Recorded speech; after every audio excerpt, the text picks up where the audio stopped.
masih mengenai pembahasan model non stasioner. Sekarang kita akan bahas proses yang tidak stasionernya itu mengandung tren deterministik dan bagaimana cara mengatasi tren deterministik ini sehingga nanti kita peroleh proses yang memenuhi sifat stasioner. Nah, di sini saya simulasikan suatu proses AR ya. Jadi saya bisa menggunakan bantuan software R, kita simulasikan proses AR itu bisa kita gunakan menggunakan package TSA. Kemudian untuk membangkitkan proses salah satu proses yang bersifat stasioner ya, AR itu kan adalah proses yang stasioner, tapi dengan catatan kita tahu bahwa nilai P-nya dalam tanda mutlak itu harus lebih kecil dari 1 ya. Jadi kita bisa menggunakan perintah arimat.sim. Ini artinya kita meminta untuk membangkitkan proses runtun waktu yang mengikuti model ARIMA ya. ARIMA nanti kita akan bahas apa itu ARIMA, tetapi salah satu bagian dari ARIMA itu adalah kasus spesialnya adalah proses ARMA ya. ARMA atau AR atau MA itu adalah bagian dari proses ARIMA ya, proses yang lebih umum. Nah, di sini kita minta untuk membangkitkan proses AR1 ya. Proses AR1 itu ditunjukkan dengan memberikan argumen order, kemudian kita ketikkan C100 ya. Jadi elemen pertama ini adalah menyatakan order P, tapi kalau misalkan kita mau meminta atau membangkitkan proses MA, berarti order key-nya itu yang ditunjukkan oleh elemen ketiga ini. Ini menyatakan order dari proses MA ya. Jadi karena yang kita minta adalah proses AR1, berarti kita tuliskan 100 Kalau proses AR3 ya berarti kita tulis 300 ya. Atau kalau misalkan kita membangkitkan proses MA2 ya berarti kita tuliskan 002 ya. Untuk sekarang yang order yang ada di tengah ini nanti kita akan bahas juga ya, karena ini nanti bagian dari model ARIMA. Sebagai perkenalan, order yang ada di tengah ini adalah order yang menyatakan order integrasi ya. Ini kita sebut atau biasa kita notasikan ordernya D ya. Jadi nanti kita akan belajar order D ini apa, tapi untuk saat ini kita hanya mau membangkitkan sebagai proses AR ya. Jadi ordernya 100. Kemudian di sini ada AR sama dengan, ini artinya kita meminta untuk membangkitkan proses AR di mana parameter P-nya sama dengan 0,6 ya. Jadi untuk membangkitkan proses yang stasioner, kita harus ambil nilai P-nya lebih kecil dari 1 dalam tanda mutlak. Kemudian ada N sama dengan 100, artinya kita mau membangkitkan sebanyak periodenya adalah 100 ya, atau bisa kita katakan N ini adalah nilai T ya. Jadi dengan kata lain nilai X ya, X ini adalah salah satu atau realisasi dari proses AR1 di mana parameternya sebesar 0,6 ya. Nah, di sini saya tidak hanya ingin mensimulasikan proses AR1, tetapi kan di sini yang mau dilihat adalah tren deterministik ya. Jadi saya gabungkan proses yang semula adalah stasioner, AR1-nya stasioner, saya tambahkan komponen tren deterministiknya ya. Caranya gimana? Di sini pertama saya bangkitkan periodenya dulu ya. Saya ambil T waktunya. T itu saya bangkitkan deret bilangan dari 1 sampai 100. Kemudian saya buat variabel baru, saya sebut Y, di mana Y ini adalah gabungan dari proses stasioner si AR1 ya, yang ini ya, ditambah dengan komponen tren deterministik yang ditunjukkan oleh persamaan yang ini. Jadi ini sama seperti yang sebelumnya, di video sebelumnya saya tuliskan tren deterministik. Salah satu contoh paling sederhana adalah kalau kita tuliskan sebagai beta T ditambah ET ya. Jadi kalau kita lihat ini kita sebut sebagai komponen beta t-nya, cuman di sini saya berikan angka 2 artinya ada nilai intercept ya. Di dalam regresi ini kita sebut intercept, kemudian ini adalah slope-nya ya. Kemudian sebelumnya kan ET-nya saya asumsikan white noise. Sekarang di sini ya bisa dipandang ya, sekarang bukan white noise tetapi saya ambil proses stasioner yang lain di mana proses X-nya itu adalah mengikuti proses AR1 ya. Nah, sekarang kalau kita gambarkan runtun waktu atau proses Y ini ya, kita gambarkan dalam bidang kartesius di mana X-nya ini adalah waktu, nilai T-nya, sedangkan di sumbu Y-nya adalah nilai Y-nya yang merupakan gabungan proses stasioner dengan tren deterministik atau AR1 dengan tren deterministik. Jadi kalau kita amati sekarang proses AR1-nya jelas dia tidak stasioner lagi ya, karena mengandung unsur tren deterministik. Karena kalau kita amati secara visualisasi kita lihat ada tren naik ya.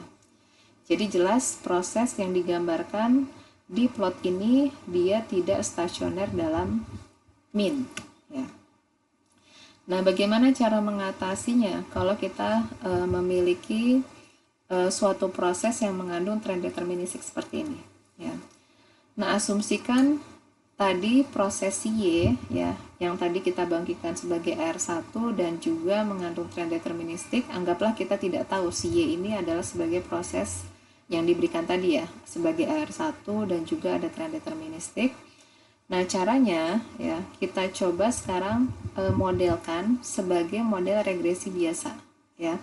Jadi nanti kita buatkan Y-nya itu sebagai alfa ditambah, atau mungkin biasa pakai beta 0 ya. Beta 0 ditambah beta 1x ditambah gitu ya.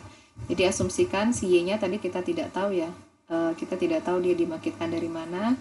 Nah, sekarang kita coba modelkan si Y ini sebagai model regresi biasa.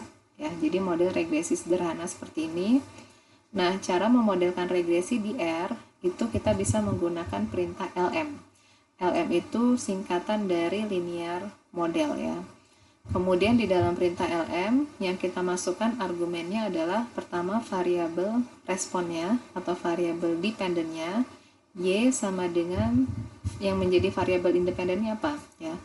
Karena di sini yang kita modelkan adalah variabel dependennya adalah T ya, jadi X-nya adalah T, berarti yang menjadi variabel independen adalah variabel T ya. Jadi kalau kita tuliskan Y tilde T artinya kita meregresikan Y terhadap T di mana Y-nya variabel dependen, T-nya adalah variabel independen ya. Kemudian perintah hasil output ini ya, hasil output dari LM ini saya simpan ke dalam objek yang saya sebut sebagai feed ya. Kemudian kalau saya berikan perintah summary dari si feed ini nanti akan muncul output seperti ini. Ini adalah output dari pemodelan regresi linear sederhana ya. Nah, di sini yang mau saya bahas ya. Yang pertama di sini kita masuk aja ke hasil estimasi ya. Kita kan punya model regresi di mana parameternya ada beta 0 sebagai intercept dan beta 1 sebagai slope ya. Nah, berapa estimasi atau penduga untuk beta 0 dan beta 1? Untuk beta 0 nilainya adalah 2,01 ya. Ini adalah estimasi untuk beta 0 topi. Sedangkan beta 1 topi itu adalah 0,08 beta 1 topi. Jadi kalau kita tuliskan estimasi persamaan model regresinya adalah 2,016 ditambah 0,08 T ya. Jadi topinya adalah diberikan oleh persamaan ini ya. Persamaan yang diberikan oleh Y topi ya, persamaan ini adalah persamaan dari fungsi min dari proses Y ya. Ini bisa kita pandang sebagai fungsi min dari Y, atau dengan kata lain ini memodelkan tren deterministiknya ya. Jadi kalau kita substitusikan ke persamaan regresi yang di atas ya, Jadi kalau kita substitusikan Y sama dengan Y topi ditambah ET ya, karena persamaan ini kan tadi sudah kita peroleh nilai penduga beta 0 sama beta satunya, berarti kita bisa tuliskan sebagai Y topi ya. Nah sekarang kita bisa menghitung nilai ET-nya atau residual dari model regresi ya. Karena Y-nya ini kan nilai data asli, sedangkan Y topi adalah nilai penduga atau nilai prediksi dari si Y setelah kita estimasi nilai koefisien atau parameter beta 0 dan beta 1 ya. Berarti residualnya ini bisa kita tuliskan sebagai Y dikurangi YT ya.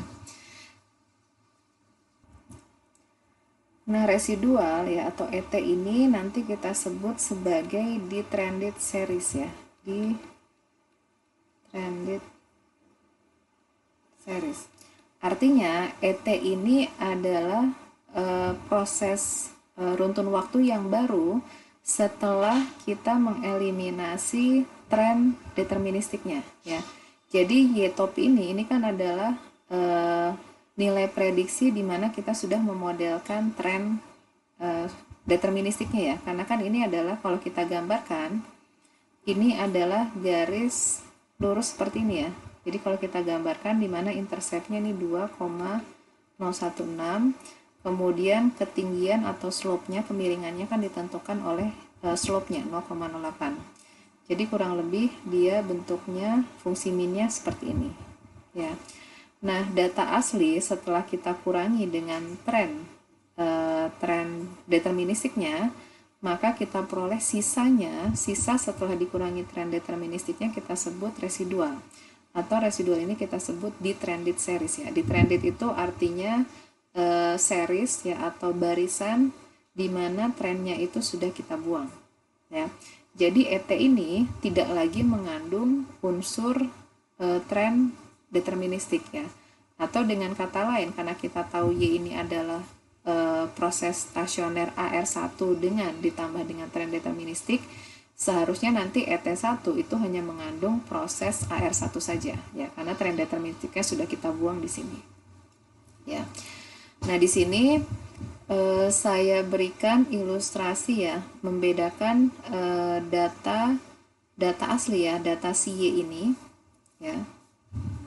Data Y, jadi kalau kita perhatikan plot yang ada di sebelah kiri ini adalah plot yang sama seperti yang tadi saya tunjukkan di slide sebelumnya. Ini adalah proses dari si Y ya, dimana Y-nya ini dia adalah proses AR1 ditambah tren deterministik ya. Makanya kita lihat dia tidak stasioner karena fungsi min-nya dia tidak konstan. Nah, kemudian plot yang sebelah kanan ini adalah plot dari detrended series atau residual ya yang ET setelah data asli, data aktualnya kita kurangi dengan tren deterministiknya. Ini yang kita modelkan sebagai tren deterministik ya. Jadi yang sebelah kanan itu adalah ET, di mana ET ini bisa kita keluarkan kalau di R dengan cara meminta atau memberikan perintah R student. R student ini artinya kita meminta residual dari model regresi, di mana argumennya yang kita masukkan ke dalam perintah R student itu adalah fit ya. Jadi nilai Z yang diberikan di mana R student ini kan saya masukkan ke dalam objek, saya sebut Z. Z ini tidak lain adalah residual dari model regresi ya. Kemudian model residual ini saya buat plotnya ya yang ada di kanan, di mana di sumbu Y adalah residualnya si Z, sedangkan di sumbu X-nya adalah waktu ya. Jadi kalau kita amati ya, sebenarnya plot yang sebelah kiri maupun yang sebelah kanan residualnya, kalau kita amati fluktuasinya itu sama ya. Jadi kenaikan penurunannya itu sama, cuman yang membedakan adalah yang sebelah kiri dia kan tidak stasioner karena min-nya tidak konstan ya. Jadi dia naik, sedangkan yang sebelah kanan setelah tren deterministiknya kita buang melalui proses pemodelan regresi sederhana, setelah kita buang residualnya, sekarang kita bisa lihat residualnya sudah konstan ya. Dia konstan di sepanjang garis horizontal ya, artinya kan tidak lagi bergantung pada waktu. Tapi kalau kita amati sekali lagi proses fluktuasinya itu kan tidak berubah ya. Jadi kenaikan penurunannya ini polanya sama persis ya, artinya residualnya bukan merupakan suatu proses white noise ya, tetapi dia masih merupakan proses stasioner ya. Jadi nanti kalau kita modelkan lagi si ET ya, kalau kita modelkan lagi si ET nanti bisa kita identifikasi ya, identifikasi nanti seharusnya ET-nya akan mengikuti proses AR1 ya. Nanti ada caranya bagaimana mengidentifikasi suatu data itu, nanti kita masuk ke materi berikutnya mengenai identifikasi model ya. Ya, jadi ini di trended series ya. Jadi salah satu cara untuk mengatasi proses min yang tidak stasioner karena mengandung trend deterministik itu kita sebut dengan cara di trending ya. Di trending artinya data barisan yang sudah kita buang trend deterministiknya kita sebut di trended, atau trend deterministiknya sudah kita eliminasi. Nah, di sini saya punya contoh berikutnya. Ini adalah proses random walk ya. Proses random walk itu adalah proses yang sebenarnya dia mengandung tren stokastik ya, tren stokastik. Nah, di sini saya hanya mau mengilustrasikan apakah bisa kita melakukan detrending untuk kasus di mana prosesnya itu mengandung tren stokastik ya. Jadi di dalam package TSA itu ada data yang bisa kita akses namanya Airwalk ya, salah satu ilustrasi atau salah satu data yang dibangkitkan mengikuti proses random walk. Kemudian kalau kita plot, buat plotnya seperti yang ditampilkan di slide, jadi kita lihat ini juga fungsi minnya tidak konstan ya, karena fungsi minnya itu semakin naik untuk T yang semakin besar. Nah, di sini sekarang kita coba lakukan detrending ya, artinya kita coba eliminasi fungsi minnya, apakah fungsi minnya itu akan menjadi stasioner setelah kita buang tren deterministiknya. Di sini kita menggunakan fungsi yang sama, LM atau linear model. Kita regresikan proses random walk-nya terhadap waktu ya. Kemudian kita keluarkan hasil summary fit-nya, diperoleh berarti Y topinya sama dengan minus 1,007 ditambah 0,134 T ya. Dengan cara yang sama nanti kita hitung residual ya, atau selisih antara data asli atau random walk dengan data yang dengan hasil prediksi fungsi minnya ya, atau Y topi.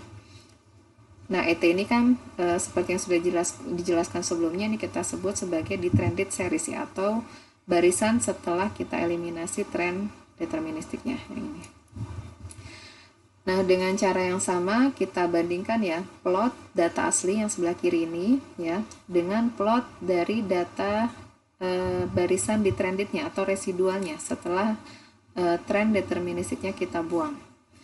Nah, setelah trennya kita buang, bisa kita amati bahwa prosesnya ya ternyata masih belum mencapai stasioner ya. Karena bisa kita lihat walaupun minnya dia stasioner ya, dia ada di sepanjang garis horizontal, tetapi dia tidak stasioner dalam min. Ya, bisa kita amati di awal waktu prosesnya dia memiliki fluktuasi yang relatif kecil, tetapi setelah untuk T yang besar, ini fluktuasinya jauh lebih besar ya. Jadi dari sini bisa kita lihat apa, atau bisa kita simpulkan apa, bahwa kalau kita melakukan detrending pada proses runtun waktu yang mengandung tren stokastik, itu tidak bisa menghasilkan proses yang stasioner ya. Seperti yang dicontohkan di sini, kita tahu bahwa random walk itu adalah proses yang memiliki tren stokastik. Setelah kita lakukan detrending, ternyata masih menghasilkan proses yang bersifat non stasioner ya. Jadi dari sini penting untuk dipahami bahwa detrending itu hanya bisa kita lakukan untuk proses runtun waktu yang memiliki tren deterministik ya. Jadi kalau ada tren deterministik, secara langsung nanti hasil di trended seriesnya yaitu akan merupakan proses yang bersifat stasioner ya. Tetapi untuk tren stokastik itu kita harus menggunakan cara lain ya, tidak bisa kita lakukan di trending.